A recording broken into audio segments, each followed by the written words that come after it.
At equilibrium, the forward and the back, or the reverse reaction, exactly cancel each other out.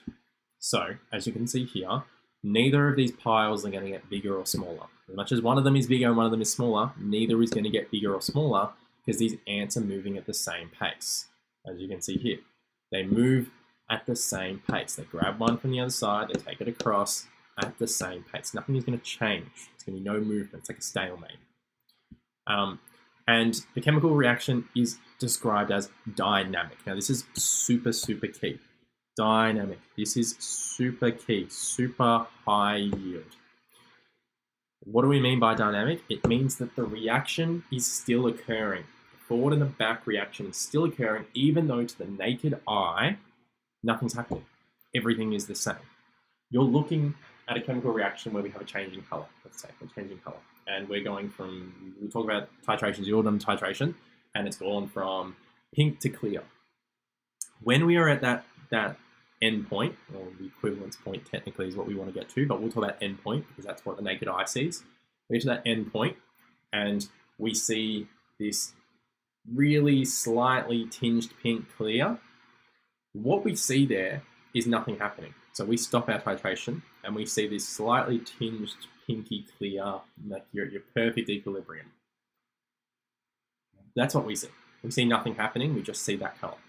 What's actually happening is those, acids and bases that are still there are reacting still. And some of them are going from acid to base, and some of them are going from base to acid, and some of them are neutralizing, etc. We're still getting that forward and that back reaction. They're still occurring. They're occurring at the exact same rate. There is no change in rate at all. We are getting the exact same rate forward and backwards, and by getting that exact same rate, nothing looks like it's happening. But something is happening, and that's why we refer to it as dynamic.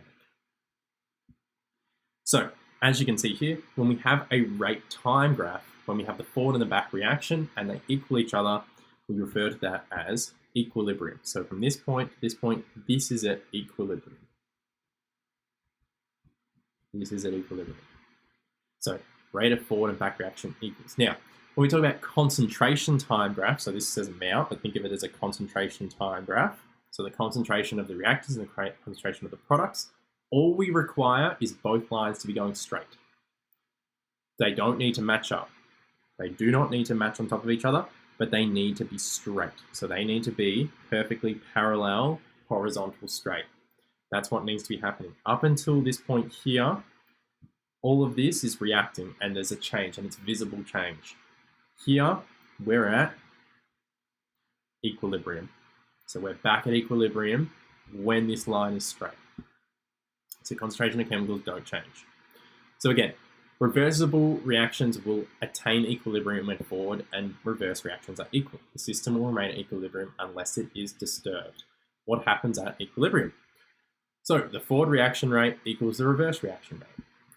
The net reaction rate is forward take reverse equals 0. And then the concentration of chemical species are constant. So they are the three key rules here. Or really, these two rules are the same.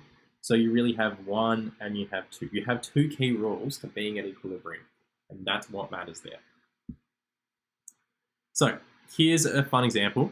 So if we think about if we drink 0.1 molar of what we've got here is a weak acid, and then we drink 0.1 molar of a strong acid.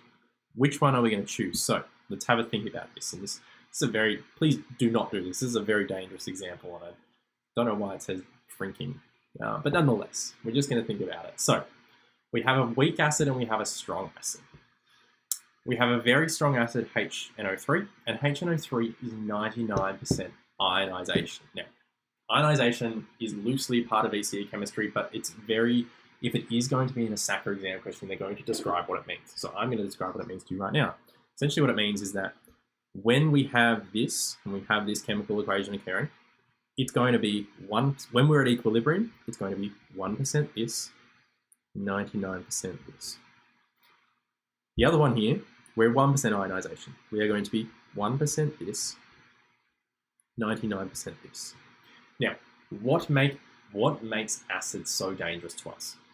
Beyond acids that literally break down whatever they touch. So think about, the whole sci-fi way of thinking about acid. Those of you who've watched the Alien movies, that whole sci-fi idea that, you know, when the alien was injured, it had acid blood, and the acid, like, you know, seeped through the metal and just destroyed everything. That's very sci-fi way of thinking about it. Yes, acid does work like that, but that is a very over-the-top theory of it. Think about it like that. Acids like that are very, like, they have to be extremely strong for that to occur. So this stuff here, it's not good for you, but having that in your body is not the end of the world. Having this in your body is a big deal. Why is this a big deal? Because what happens if you've got lots of this?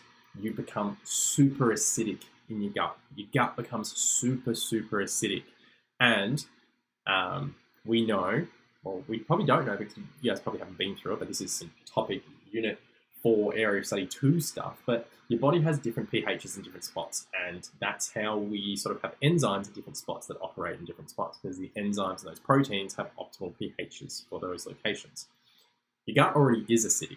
It already sits at about 2 or 3. It's one of the only acidic places in your body. But if you add in a bit of this, why do I keep zooming in?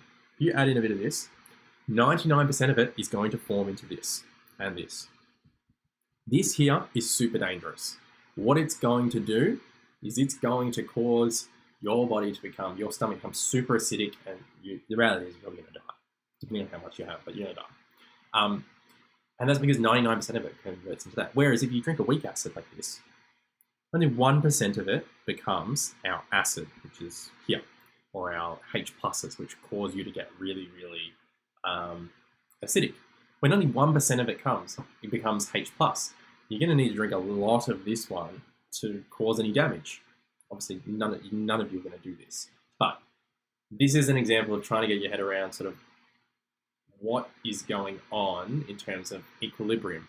When this is at equilibrium here, there's lots of this. When we're at equilibrium here, there's lots of this.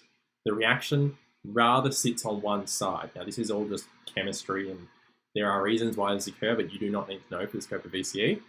What you need to know is that in this case of ionization, 99% of it becomes that, whereas when we don't have a really strong ionization, we had 99% of it staying as it was. So this one is far safer than this one. So that's